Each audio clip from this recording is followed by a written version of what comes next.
오늘 새벽에 나오신 우리 성도님들 예수 그리스도의 이름으로 환영하고 또 축복합니다. 오늘 정말 잘 나오셨습니다. 2017년도 마지막 토요 새벽 기도로 함께 드립니다.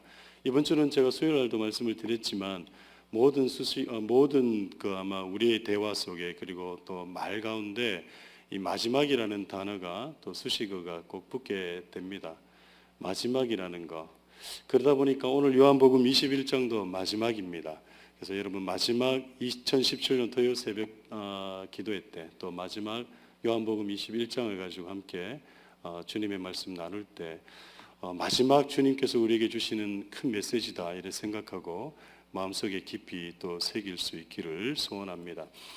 요한복음 21장이 좀 특별합니다. 왜 특별하냐면 우리가 잘 알고 있는 것 같지만 잘 모르는 게 또 있습니다. 그게 바로 복음서라는 거예요. 여러분 많이 들어봤기 때문에 잘 아시는 것 같지만은 실은 복음서 우리 잘 모르거든요. 우리 머릿속에 예수님이 도대체 어떤 사역을 하셨고 어떤 루트를 통해서 이렇게 사역하시는지를 우리 머릿속에 그렇게 그리질 못합니다. 그런데 복음서 네 권의 복음서 중에 또 헷갈리는 게 요한복음입니다. 왜냐하면 마태, 마가, 누가는 이 복음서 내용에 예수님이 행하신 행적들이 많기 때문에 우리가 기억하는 게 많거든요. 근데 요한복음은 또 그렇게 많지 않아요. 꼴랑 딱 7개 적어놓고 있습니다. 그 7개도 우리가 다 기억하냐? 잘 기억하지 못해요. 겨우 기억해봤자 기억하는 거 첫 번째 뭐입니까? 물로 포도주를 먹는 거. 그 다음에 또 여러분 기억나는 거. 모르는 거 막 생각 잘 안 나실 거야. 근데 제가 말씀드리면 그거 있었다 이렇게 생각나실 거예요. 우리 작은 오병이어의 기적 같은 거. 그런 것들은 우리가 머릿속에 담고 있지만 예수님께서 뭘 했는지, 물론 요한복음에서 말하는 나사로의 다시 살아나는 내용도 이게 요한복음에 있는지 마태복음에 있는지 우리가 눈여겨보지 않으면, 기억하지 않으면 기억 못합니다. 그런데요, 이 요한복음의 또 특징이 뭐냐면 21장이 또 특징이 있어요. 왜냐? 20장 마지막에 보면, 여러분 어제 보셨겠지만 20장 마지막에 보면 그 마지막 내용으로 요한복음이 마무리가 돼도 돼요. 마무리가 돼도 되는데 21장의 내용을 읽어보면 불필요한 것은 아니지만 사도 요한이 의도적으로 한 장 더 썼다라는 느낌을 받게 됩니다. 왜냐하면 요한복음 20장 31절에서 이렇게 마무리하거든요. 그런데 여기에 이것이나마 기록한 목적은, 그러니까 요한복음을 기록한 목적에 대해서 사도 요한이 얘기하는데요. 여러분으로 하여금 예수가 그리스도요 하나님의 아들이심을 믿게 하고 또 그렇게 믿어서 그의 이름으로 생명을 얻게 하려는 것이다. 그래서 요한복음을 왜 본인이 썼는지, 그리고 이 내용을 통해서 요한복음을 딱 크로즈 시켜도 되는데 요한복음 21장을 덧붙여. 그리고 그 내용이 우리가 생각하는 것처럼 어떤 신학적으로나 중요한 그런 내용이다기보다 뭔가 예수님께서 베드로와의 개인적인 그런 이야기, 스토리를 기록하고 있는 걸로 되어 있기 때문에 그냥 21장은 의도적으로 추가된 내용처럼 보이는 거예요. 그럼 왜 그랬을까요? 도대체 안 써도 되는 내용을 21장, 왜? 요한복음을 마무리하면서 요한복음의 그 대장정의 그런 스토리를 끝내면서 왜 이걸 덧붙여서 마무리하고 있느냐라는 겁니다. 그는 첫 번째 이유가 있어요. 첫 번째 이유가 뭐냐면 이 요한복음이라는 서신 자체가 복음서이기도 하지만 요한은 다른 제자들보다 끝까지 살아남아요. 그래서 끝까지 목회했던 목사입니다. 사도이기도 하지만 이 요한은 목사예요. 그러니 성도들에 대한 마음이 누구보다도 깊었습니다. 그래서 목회서신이라고 할 수 있어요. 복음서이기도 하지만 목회서신. 요한이 썼던 모든 글은 우리가 알고 있는 요한복음과 요한 1서, 2서, 3서 그리고 요한계시록, 이 모든 글은 목회서신이다 이렇게 보면 됩니다. 그래서요, 이 요한복음 21장은 일반적으로 목회자들에게 주는 목회 서신과도 같다라고 생각하셔야 돼요. 그리고 또 두 번째, 이 요한복음 21장을 쓴 이유가 있습니다. 초대교회 공동체에게 용기를 불어 넣어주기 위해서 썼다고 할 수 있습니다. 왜 그랬냐면, 여러분 이 복음서의 배경을 잘 아셔야 돼요. 복음서가 그냥 마태, 마가, 누가 복음이라는, 그리고 요한복음이라는 이 복음서가 그냥 어느 날 뭐 아무 평안하게 믿음 생활 성도들이 잘하고 있는데 쓰는 것이 아니라, 이 네 복음은 언제 쓰여졌냐면 성도들이 교회가 핍박받을 때 쓰여진 내용들이에요. 그러니까 이 복음서가 쓰여지게 된 배경을 늘 생각하면서 읽어야지 그래서 주어지는 의미를 쉽게 이야기할 수 있습니다. 지금 현재 성도들이요, 지금 로마로부터 많은 핍박을 받고 있는 중이에요. 핍박을 받고 있고, 또 문제가 뭐냐면 지금 사도 요한은 다른 제자들보다 가장 오래 살았다 그랬죠. 근데 가장 오래 살면서 문제가 하나 발생이 됩니다. 뭐가 발생이 되냐면, 예수님이 부활하시고 난 다음에 며칠 동안 이 땅에 계시죠? 기억나십니까? 40일 동안 계십니다. 40일 동안 계시면서 승천하시면서 뭐라고 얘기합니까? 내가 다시 온다고 얘기해요. 다시 오는데 한참 있다고 온다 그러셨나요? 곧 온다고 그러셨다고요. 곧 온다 그러니까 성도들이 이 주님이 다시 오신다, 곧 오신다. 그냥 1년이든 2년이든 막 기다리는 거예요. 그런데 1년이 지나도 2년이 지나도 5년이 지나도 10년이 지나도 예수님 오셨어요, 안 오셨어요? 안 오셨어요. 사도 요한의 30대 나이 때 주님이 승천하셔서 96세에서 80세에 죽어요. 그진 50년에서 60년 동안 주님이 오셨어요, 안 오셨어요? 안 오신 거예요. 지금 로마는 계속 교회를 핍박하고, 그 핍박 가운데 성도들은 흩어지고 있고, 그런 상황 속에서 지금 믿음이 자꾸 연약해지기 시작하는 거예요. 흔들리기 시작하는 거예요.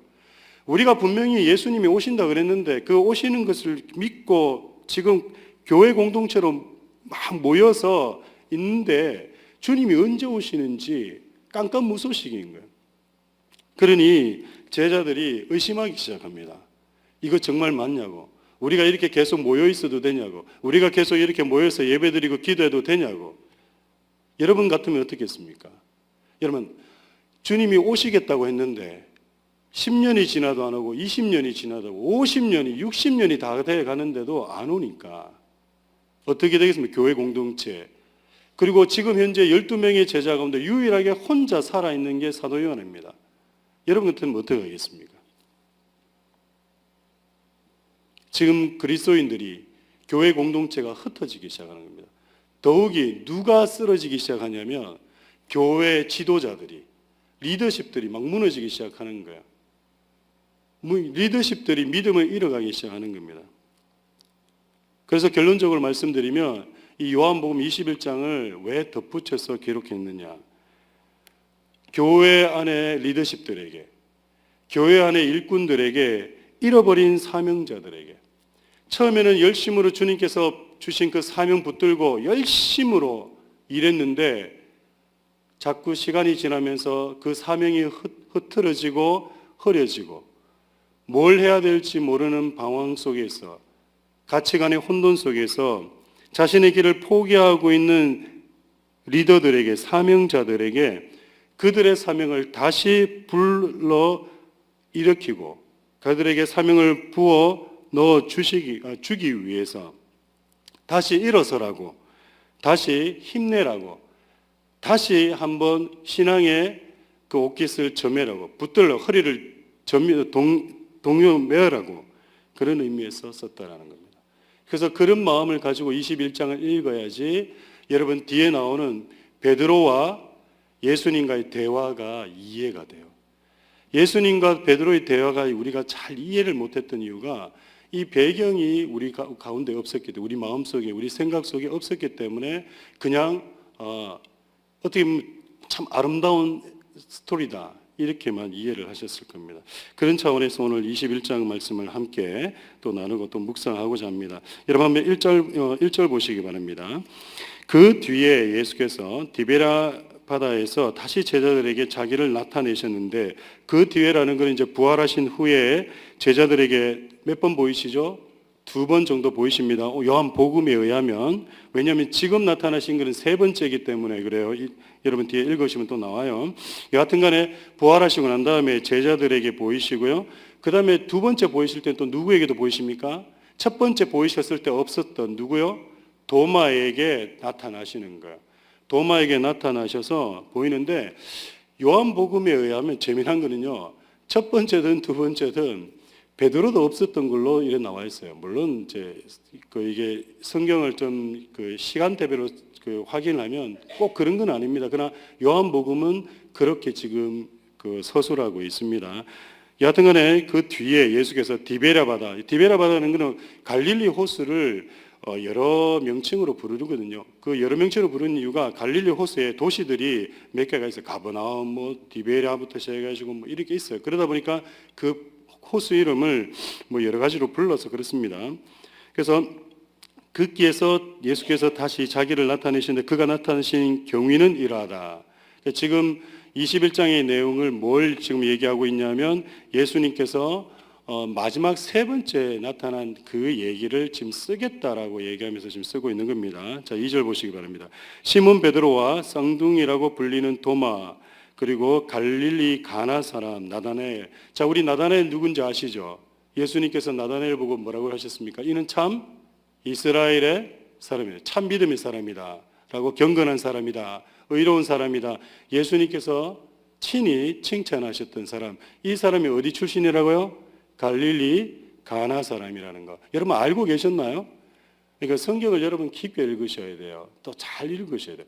갈릴리 가나 그러면 우리가 생각나는 거 있죠? 요한복음 2장에 나오는 내용 뭡니까? 물을 포도주로 바꾼 장소가 어디를? 가나 혼인장집에. 바로 그 출신이에요. 그 출신.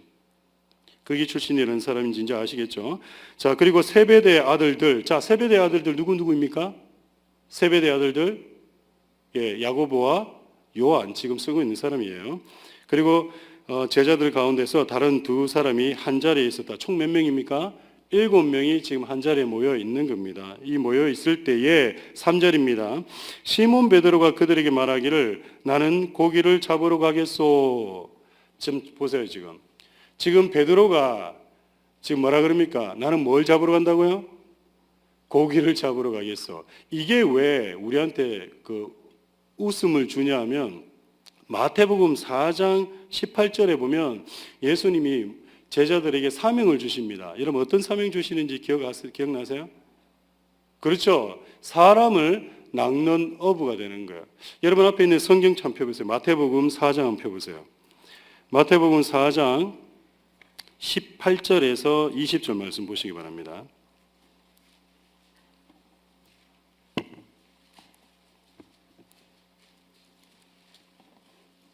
마태복음 4장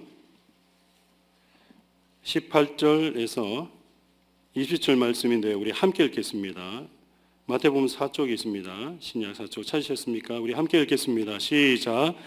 갈릴리 해변에 다니시다가 2 형제 곧 베드로라 하는 시몬과 그 형제 안드레가 바다에 금을 던지는 것을 보시니 저희는 어부라. 말씀하시되 나를 따라오너라. 내가 너희로 사람을 낚는 어부가 되게 하리라 하시니 저희가 곧 그물을 버려두고 예수를 쫓으니라. 아멘. 자, 보세요. 지금 예수님이 베드로하고 안드레에게 지금 어떤 사명을 주셨죠? 사람을 낚는 어부가 되라고 하셨어요. 사람을 낚는 어부. 그런데 지금 베드로가 뭐라 그럽니까? 나는 뭐 지금 잡으러 가겠다고요? 그래서 웃긴 거예요, 지금 우리한테는. 지금 베드로가 본인의 사명을 어떻게 했습니까? 예, 버린 겁니다.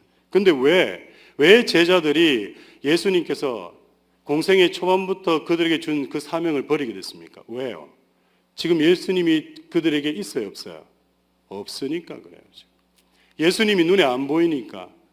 여러분, 오늘 우리가 믿음 생활하면서 우리가 가졌던 첫사랑, 첫 믿음, 그리고 우리가 받았던 그 사명, 우리가 쉽게 내려놓고 쉽게 포기하게 되는 이유가 뭡니까? 딴 거 없습니다.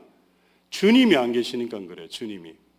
내 마음속에 예수님이 안 계시니까 내 마음속에 주님이 나의 삶의 주인으로 있지 않으니까 주님은 분명히 사람을 닦는 어부가 되라고 그렇게 얘기하셨는데 그거 던지는 거야. 그거 버리는 거야. 교회 내에서 열심히 섬기라고 직분도 주고 열심히 섬기라고 사역할 수 있는 장을 만들어줬는데도 못합니다. 왜 그렇죠? 겸손해서요? 아니에요. 저는 그렇게 생각합니다. 겸손해서요? 우리는요 겸손할 수가 없습니다. 겸손할 수 없는 존재예요. 겸손하게 되면 참 부족해서 못한다고요? 아니에요. 교만하면 교만했지 겸손해서 우리가 그 일 못하는 거 아니에요. 가장 큰 이유는 내 마음속에 예수님이 없어지는 거예요. 예수님이. 내 마음속에 주님이 없어지니까. 그러니까 사명 내려놓는 거예요. 자, 21장 뭐 때문에 썼는지 이제 조금씩 드러나기 시작하죠. 사명이 사라지기 시작하는 거예요. 사명이.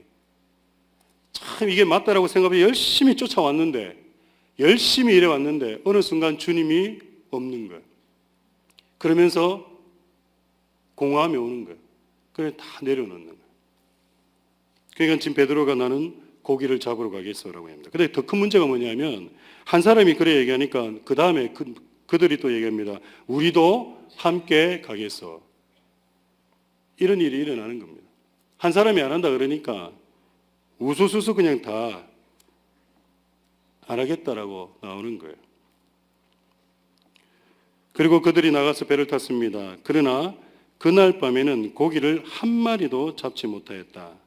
참 성경 잘 쓰고 있죠. 그날 밤에는 한 마리도 잡지 못했답니다.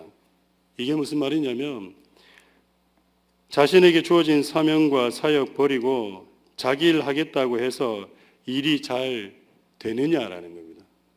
예, 당연히 안 되겠죠. 그죠? 안 된다라는 거 성경에서 이렇게 보여주고 있는 겁니다. 그리고 4절입니다. 자, 이미 동틀 무렵이 되었다. 그때에 예수께서 바닷가에 들어서셨으나 지금 예수님이 지금 제자들이 고기 잡으러 가서 지금 고기 잡겠다고 했지만 그날따라 한 마리도 못 잡고 있을 때 예수님이 오셨는데 재미난 게 있습니다. 예수님이 언제 오셨습니까? 동틀 무렵 새벽 미명 그죠? 지금 해 뜰 무렵에 이때 오셨다는 겁니다. 우리 주님이 우리를 찾아오시는 시간이 언제다? 예, 새벽입니다. 그래서 여러분 오늘 잘 나오신 거예요. 정말 잘 나오신 거예요. 이게 근데 제가 그냥 말씀을 드리는 게 아니고요. 맞아요. 우리 주님이 우리를 찾아오는 시간은요. 성경 그 어디에도 저녁이나 밤이나 낮이나 없어요. 새벽에 찾아오십니다. 우리 주님이 찾아오실 때는 새벽에 찾아오세요. 근데 이게 맞는 게요. 여러분 시편 46편 5편의 5절에서 뭐라고 얘기하냐면 46편 5절에서 이렇게 얘기합니다. 하나님이 그 성중에 계심에 성이 요동치 아니할 것이라. 자, 한번 따라하겠습니다. 새벽에 하나님이 도우시리로다. 우리 한 번 더 크게 시작. 새벽에 하나님이 도우시리라. 네. 언제 도우시겠다고요? 새벽에 도우신대요. 여러분, 우리 인생에 문제가 있을 때, 내 자신의 어떤 문제가 있을 때에, 그리고 내 가정에, 사업장에, 일터에 어떤 문제가 있을 때 새벽에 나오셔야 돼요. 새벽에 나와서 주님 앞에 그 문제 내어놓고 우리가 기도해야 됩니다. 하나님이 그때, 주님이 그때 우리 만나 주시는 겁니다. 그리고 예수님께서 바닷가에 들으셨습니다. 근데요, 제자들은 그가 예수이신지를 알지 못하였다라고 얘기합니다. 당연히 모르겠죠. 왜 모르겠습니까? 예, 딴 데 정신 가 있으니까 주님이 옆에 와 있어도 지금 주님이 보이지 않는 거예요.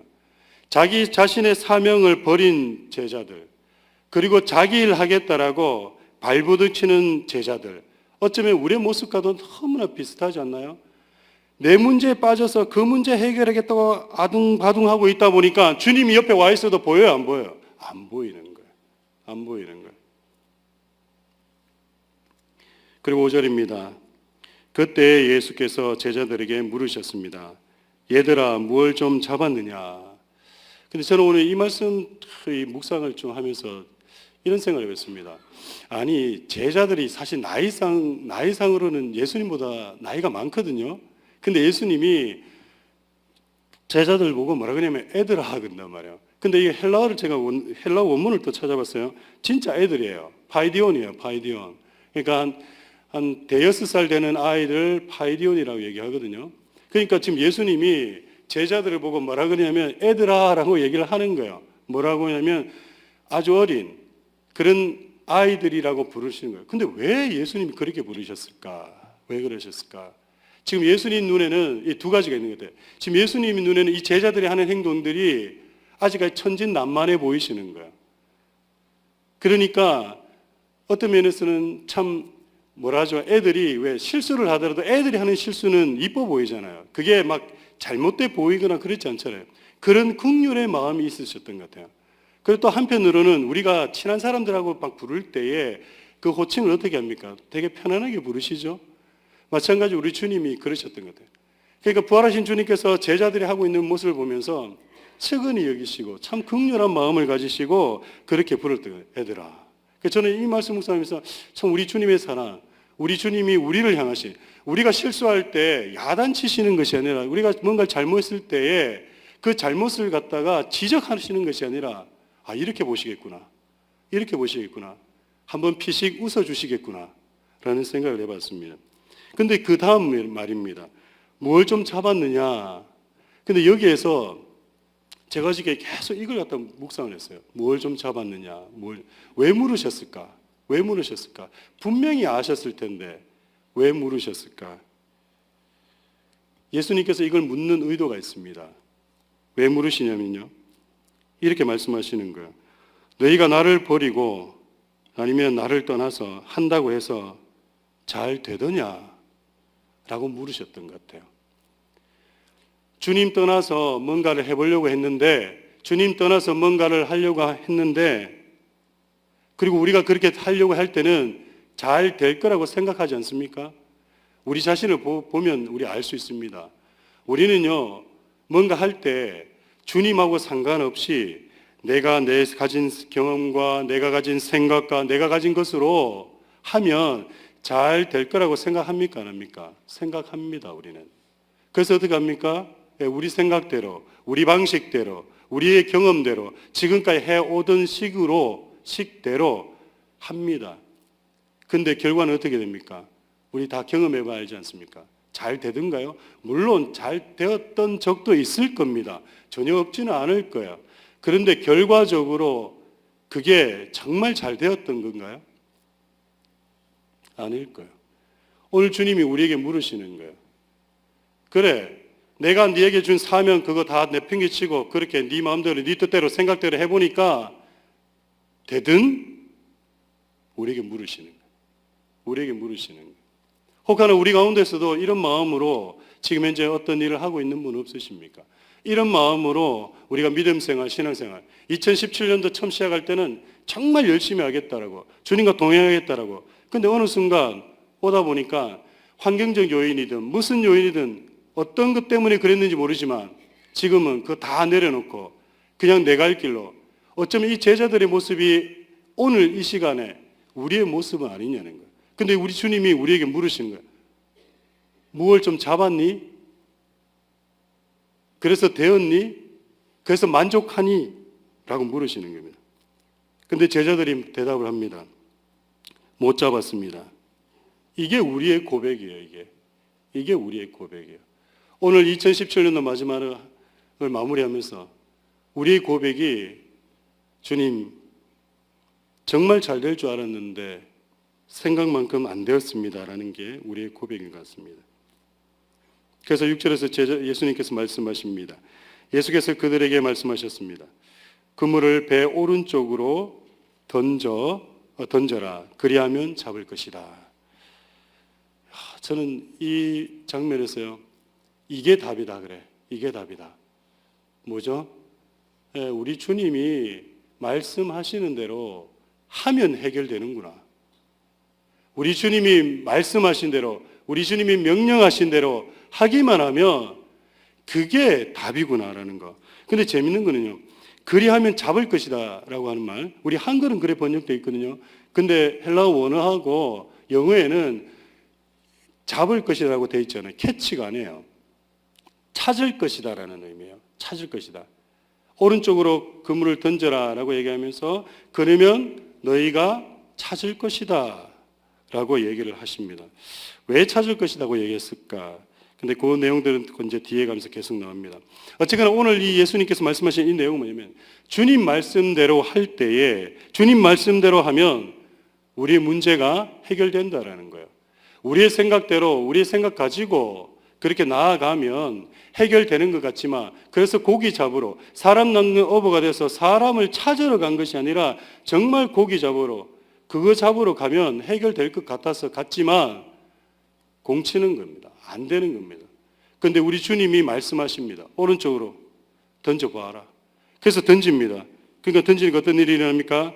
그물을 던지니 고기가 너무 많이 걸려서 그물을 끌어올릴 수가 없었다.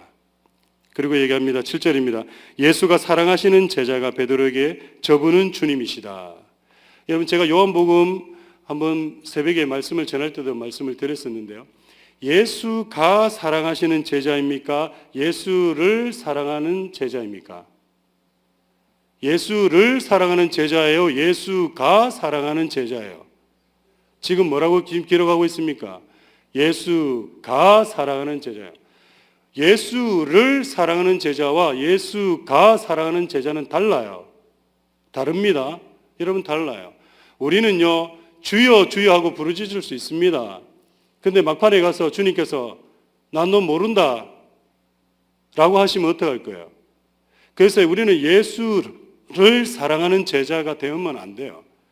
예수를 사랑하는 제자가 되는 것이 아니라 예수가 사랑하시는 제자가 되어야 됩니다. 요한복음의 특징이 요한 자신을 표현할 때 이런 식으로 표현하고 있습니다. 예수를 사랑하는 제자가 아니라 예수가 사랑하시는 제자. 너무나 확신에 차 있는 내용 아닙니까? 누가 어떻게 알아요? 예수님이 본인이 사랑하는지 안 하는지. 이거는요 확실한 확신이 아니면 이렇게 얘기할 수 없습니다. 한번 여러분에게 묻겠습니다. 여러분은 예수를 사랑하시는 분입니까? 아니면 예수님이 여러분을 사랑하는 분이십니까? 여러분, 예수님이 여러분을 사랑하는, 저와 여러분, 우리를 사랑하는 신앙의 사람들이 되어야 됩니다. 우리가 아무리 예수님을 사랑한다 하더라도 사랑한다고는 하지만 이제 이 사랑이 왜 그런지 이제 좀 이따 좀 제가 설명을 드릴 거예요. 베드로하고 예수님의 대화를 보면 우리가 예수님을 사랑하는지 예수님이 우리를 사랑하는지가 이제 알게 돼요. 그래서 예수가 사랑하시는 제자라고 표현을 한 겁니다. 그래서 어쨌든 간에 이 예수가 사랑하는 제자가 누구죠? 사도 요한입니다. 요한이 베드로에게 저분은 주님이시다라고 말했을 때 그때 시몬 베드로가 주님이시라는 말을 듣고서 벗었던 몸에다가 겉옷을 두르고 바다로 덤펑 뛰어듭니다. 베드로의 성격 보이시죠? 즉각성입니다. 베드로 성격이 급하다는 그런 내용이 아닙니다. 베드로는 뭔가 딱 보면 바로 즉각, 그러니까 고기도 제일 먼저 잡으러 가겠다라고 얘기하고 그랬지만 예수님이 말씀하시는 그 얘기 듣고 바로 또 그물도 던지고 그러고 있다가 예수님이라는 말 듣고 바로 그냥 그물 내려놓고 첨벙 뛰어든다. 왜냐하면 다른 제자들은 배를 끝까지 해변가에 끌고 와요. 그리고 고기까지 끌어다가 다 내려요. 근데 베드로가 탄 배는 안 해요. 베드로가 그냥 뛰어들어가 예수님을 쫓아옵니다. 그리고 나중에 생선 가져오라니까 또 쫓아가지고 배 위에 올라가서 생선 꺼내가지고 가져옵니다. 8절 말씀입니다. 제가 방금 전에 설명드렸죠. 나머지 제자들은 자기 작은 배를 탄 채로 고기가 든 그물을 끌면서 해안으로 나왔다. 그들은 육지에서 백자 남짓 밖에 떨어지지 않은 곳에 들어가서 고기를 잡고 있었던 것이다. 9절입니다. 그들이 땅에 올라와서 보니 숯불을 피워놓는데 그 위에 생선이 놓여있고 빵도 있었다. 주님께서 지금 제자를 위해서 조반을 준비하신 겁니다. 생선과 빵, 여러분 딱 생선과 빵 생각나는 순간 뭐가 딱 떠오르십니까? 오병이어. 딱 기억나시죠? 딱 떠올라야 됩니다. 예수께서 제자들에게 말씀하셨다. 너희가 지금 잡은 생선을 조금 가져오너라. 조금 가져오너라. 조금 가져와도 된다라는 거예요. 11절 시몬 베드로가 배에 올라가서 그물을 땅으로 끌어내렸다. 그물 안에는 큰 고기 153마리나 들어있었다.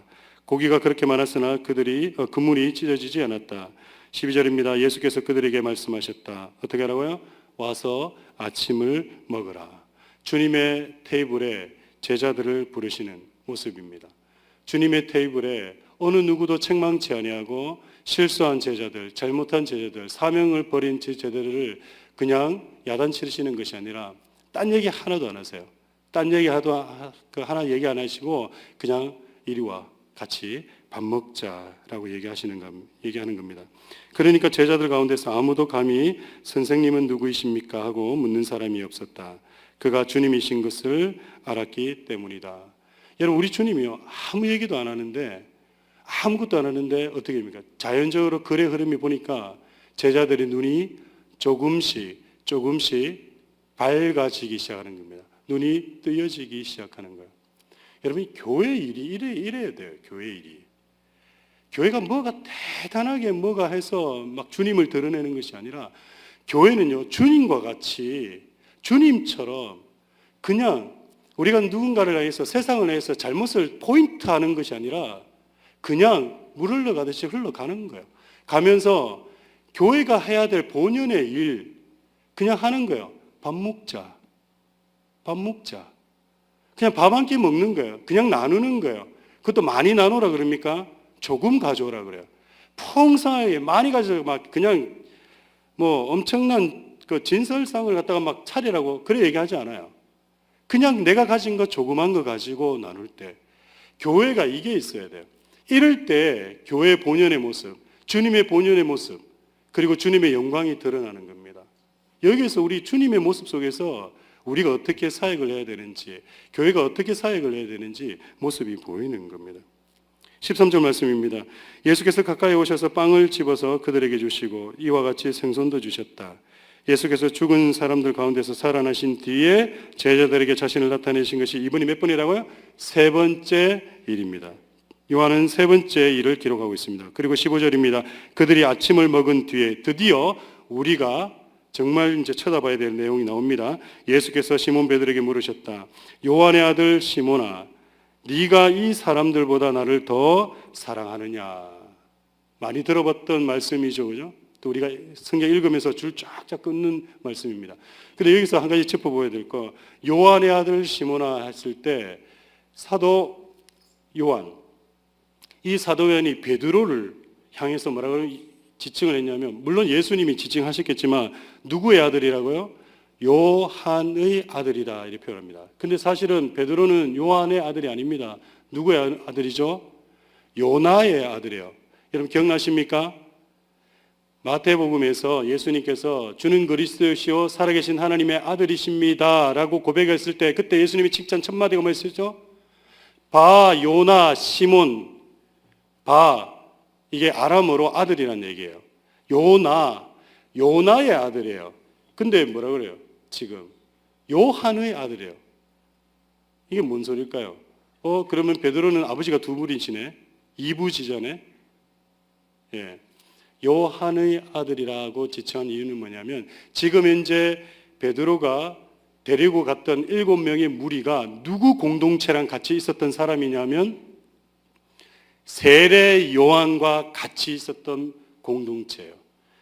그래서 세례 요한의 제자였습니다. 여러분 기억나시죠? 요한복음 할 때 세례 요한의 제자였어요. 그러다가 예수님이 드러나시면서 세례 요한이 그 제자들을 예수님에게 보냅니다. 그리고 이 베드로가 십자가에 달리신 예수님을 보고 다시 어떻게 하냐면 자신의 원래 공동체였던 그 공동체로 돌아가는 거예요. 그 무리들과 함께. 그리고 얘기하는 겁니다. 그래서 얘기해요. 요한의 아들 시몬아, 세례 요한을 따랐던 시몬아, 뭔가를 예수님께서 돌려서 이렇게 꼭 찝는 듯한 느낌은 있습니다. 요한의 아들 시몬아, 네가 이 사람들보다 나를 더 사랑하느냐? 네가 이 사람들보다 더 사랑하느냐? 이 사람들이 누구겠습니까? 가까이 있는 그 7명의 사람이기도 하지만 더 넓게는 어떤 사람들요? 앞으로 베드로를 통해서 이루어질 교회 공동체. 근데 여기서 중요한 게 이겁니다. 이 질문은 예수님이 3번을 하는 데 있어 이 말은 딱 한 번밖에 안 붙어요. 이 사람들보다 더라는 말은 여기밖에 안 붙어요. 이게 뭐냐면요, 교회 안에서 일꾼이 되기 위해서, 교회 안에서 리더십이 되기 위해서, 교회 안에서 사명자가 되기 위해서 먼저 선행되어야 되는 것이 있는데, 그 어떤 것보다도 먼저 선행되어야 되는 게 뭐냐면 실력이 아닙니다. 교회 안에서 사명자로 세워지기 위해서, 일꾼으로 세워지기 위해서 갖춰야 될 첫 번째 덕목은 능력도 아니고요, 열심도 아니고요, 내가 가진 어떤 것도 아니고요. 뭐냐면 이 사람들보다 누굴 더 사랑하는 거요? 예수님을 더 사랑하는 거예요. 여러분, 이게 왜 중요하냐면요, 교회 안에서 우리가 일을 사랑할 수 있습니다. 일을. 교회 안에서 사람 사랑할 수 있어요. 교회 안에서 내가 하는 그것을 사랑할 수 있어요. 그런데요, 세상하고 교회가 다른 것은 뭐냐면, 세상도 똑같이 그렇게 할 수 있습니다. 하지만 세상과 교회는 다른 건 뭐냐? 그것보다도 먼저 선행되어야 되는 게 뭐냐면, 주님 사랑하는 그 마음 잊어버리는 순간 어떻게 됩니까? 고기 잡으러 가는 거예요. 사명 내던지는 거예요.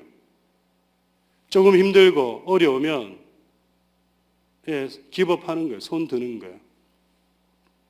지금 핍박받고 있는 교회 리더들에게 교인들이 흩어지고 있고, 흩어지니까 더 이상 어떻게 유지해야 될지 모르고 있는 그 목자들에게, 교회 사명자들에게 지금 무엇이 첫째가 중요한지를 지금 깨우쳐주고 있는 내용입니다.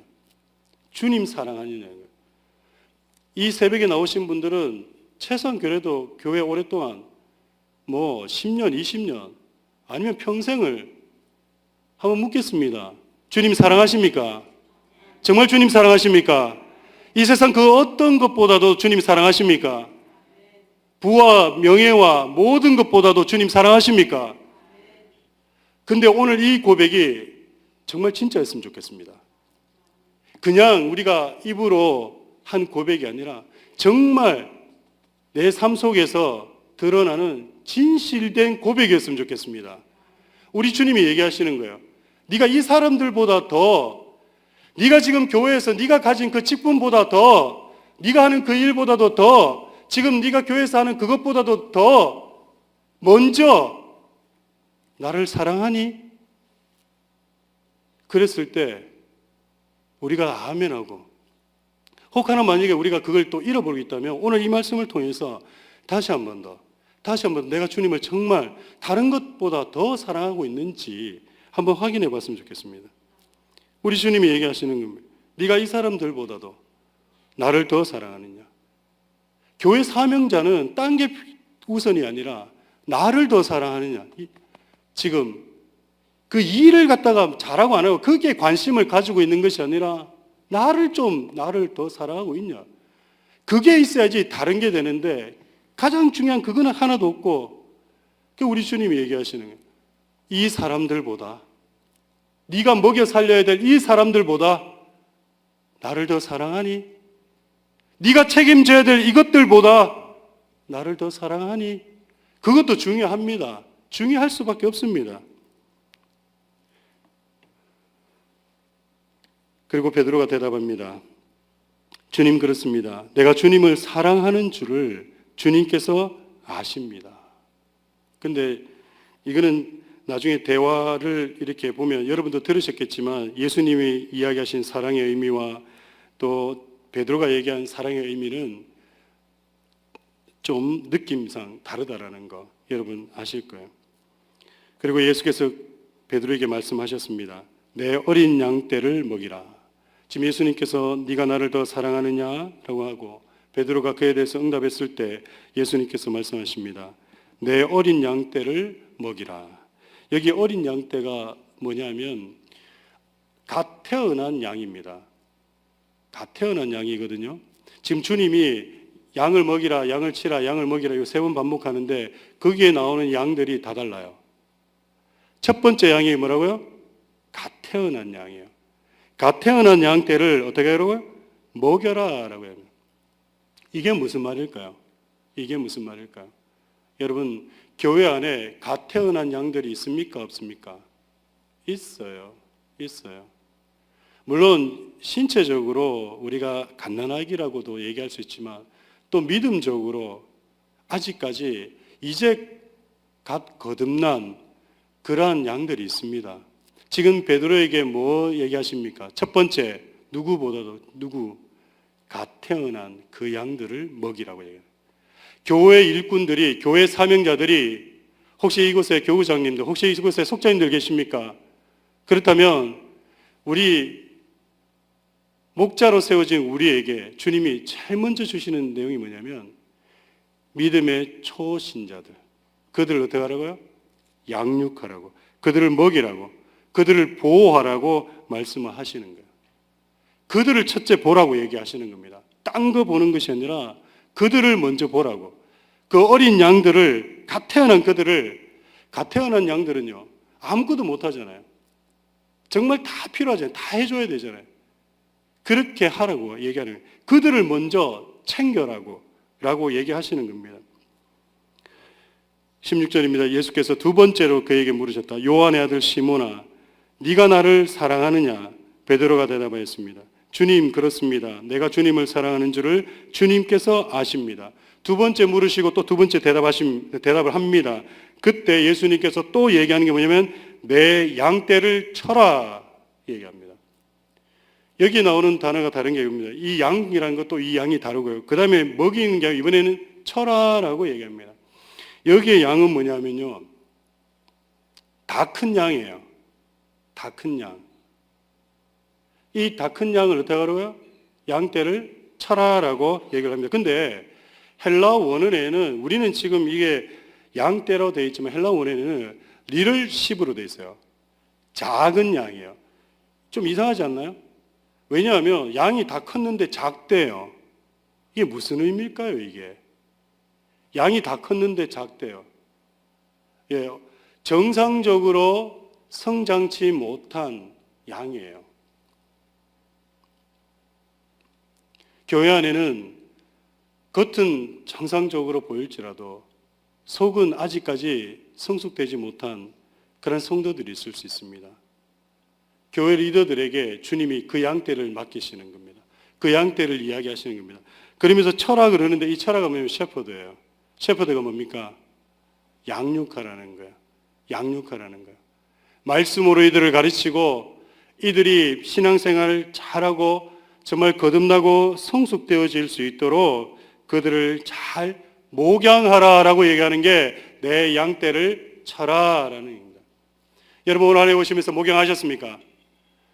여러분이 주어진 여러분 주인 있는 사람들 얼마나 누구를 목양하셨습니까? 가정에서부터 시작하시겠습니다. 우리 자녀들은, 내 형제 자매들은, 내 속회원들은, 내 교구원들은, 우리 교우들은 나를 통해서 얼마나 믿음이 연약하고 아직까지 성숙하지 못한 그들 가운데 몇 명이 여러분의 목양을 통하여서 그들이 거듭나고 그들이 성숙되어지고 자랐습니까? 여러분 이게 쉬운 게 아닙니다. 우리가 교회 나온다는 거 쉽게 생각할 일이 아니에요. 베드로에게 말씀하셨던 이 말씀은 우리에게 굉장히 중요한 의미, 중요한 내용들을 던집니다.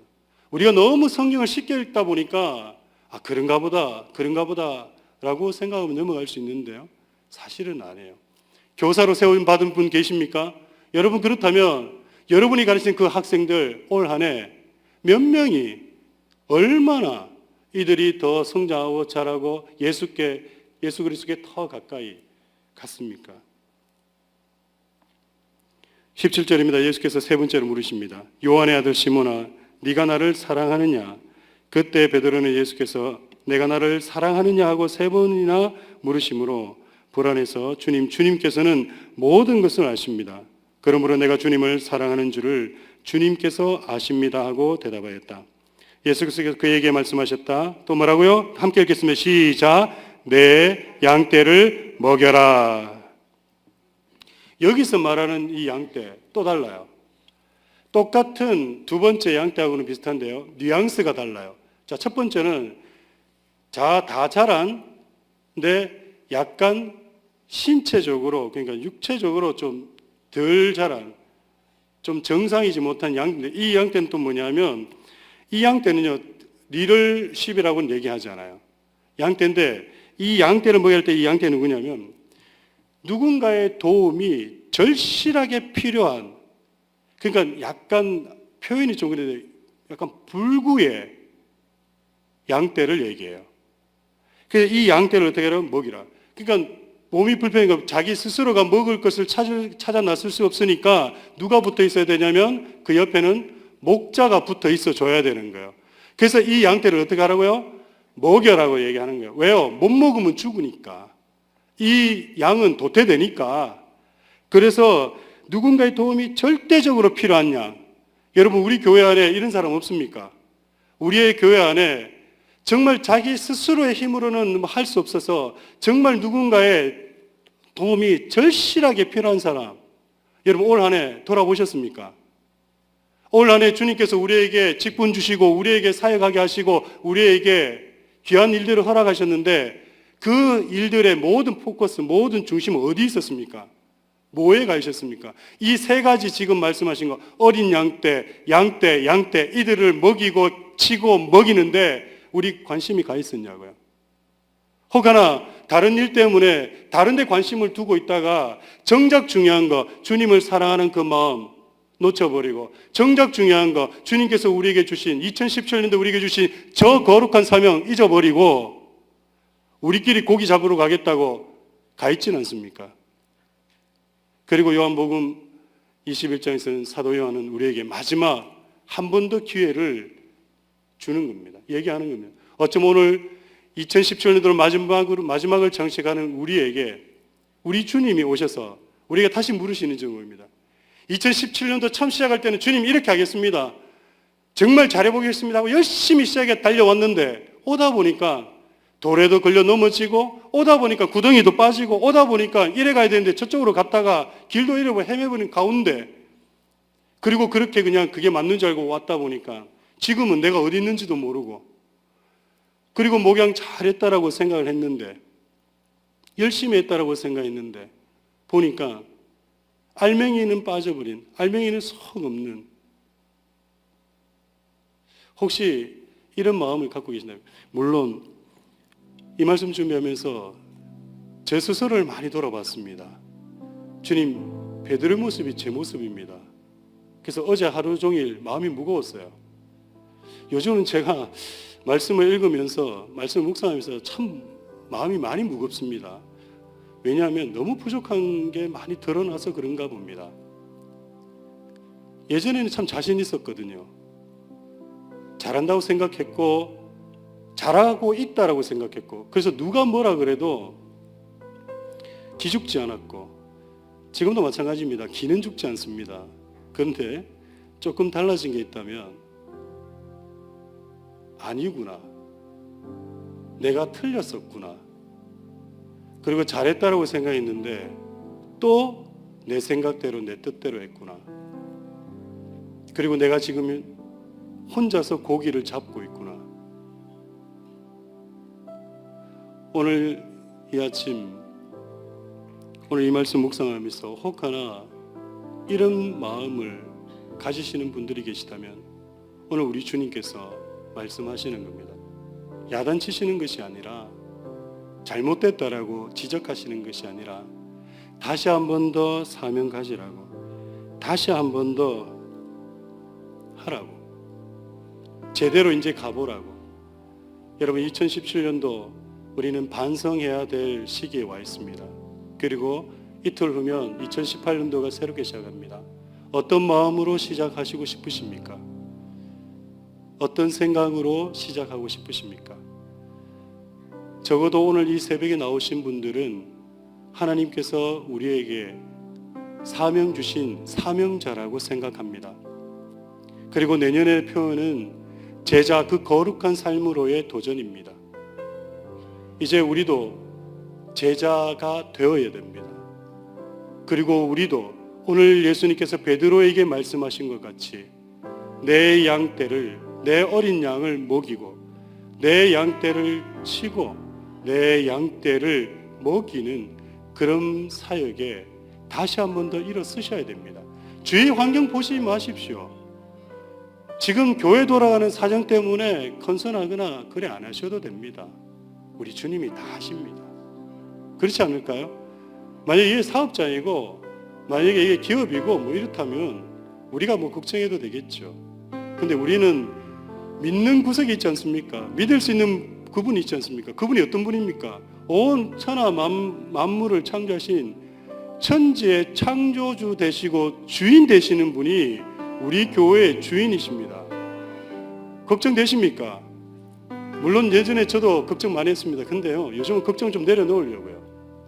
내 인생 내 앞길 가는 것도 잘 모르는데 남까지 내가 걱정할 그런 여력이 없다라는 것도 있지만 우리 그런 차원에서 그렇게 얘기하는 것이 아니라 우리는 주님을 믿지 않습니까?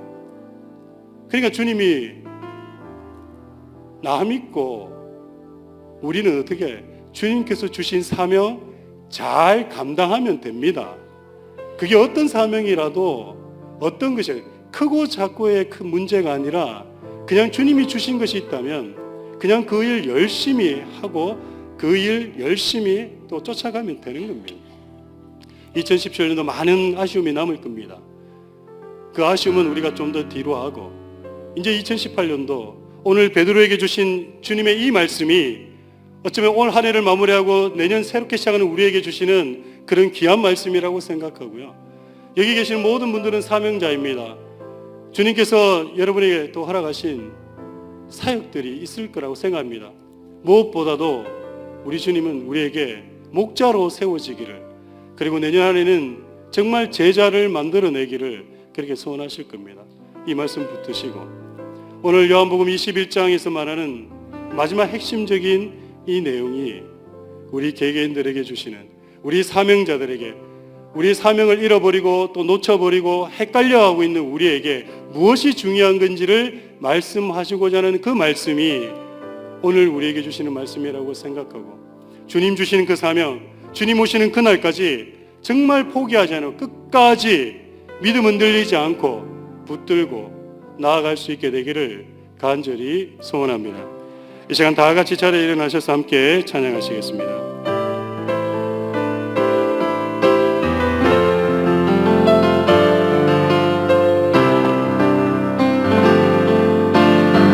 주님 다시 오실 때까지 나는 이 길을 가리라.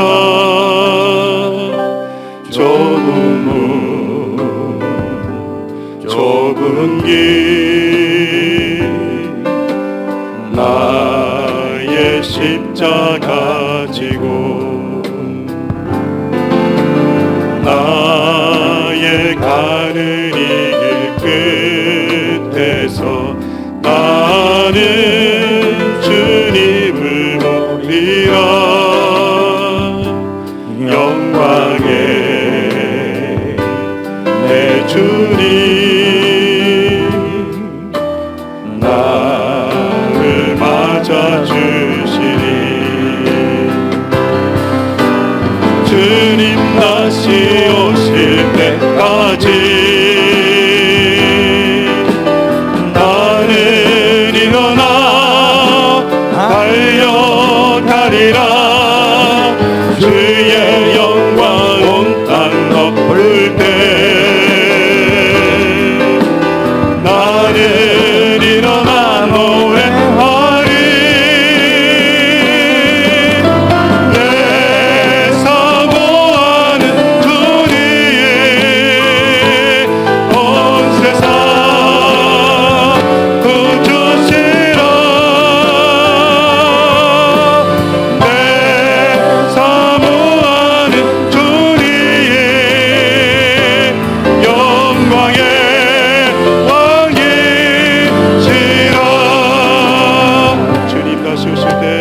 주님 다시 오실 때까지 나는 이 길을 가리라.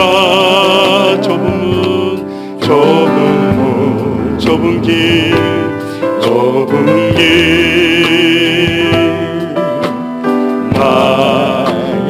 십자가 지고 나의 가는 이 길 끝에서 나는 주님을 보리라. 영광의 내 주님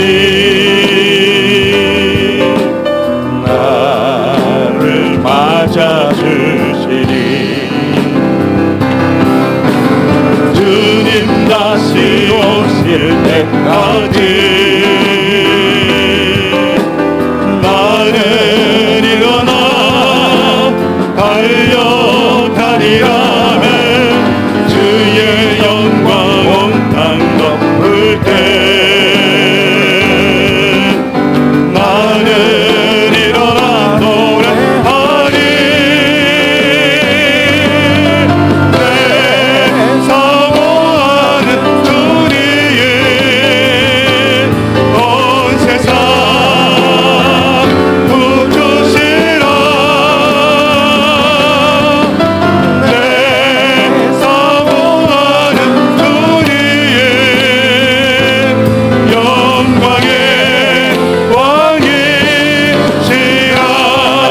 내 사모하는 주님 내 사모하는 주님 온 세상 구주시라. 아멘.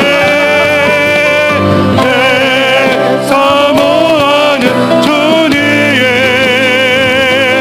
영광의 왕이. 우리 두 손 높이 들고 내 사모하는 주님 내 사모하는 주님 온 세상 구주시라. 내 사모하는 주님 영광의